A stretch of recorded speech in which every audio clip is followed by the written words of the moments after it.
Hello guys, in this tutorial we're going to be showing you how to change your signature on Outlook on your iPhone. So we have the Outlook app and we're going to open it. The first page you're going to see, of course, is the list of messages you have in your thread. Now at the top left corner, you have your profile icon, which also could be your initial, which is just beside inbox. We're going to tap on it. And when this appears, you're going to look at the bottom left of your screen. Here you have the gear settings icon and we're going to tap on it.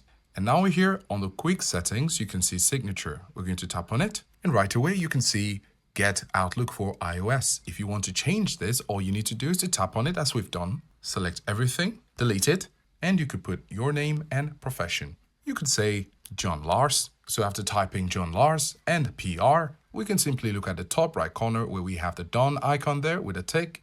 And now we have our signature here as John Lars PR. This means that our signature has been changed on Outlook. So any message we send will automatically have it at the bottom. So this is how to change your signature on Outlook on your iPhone.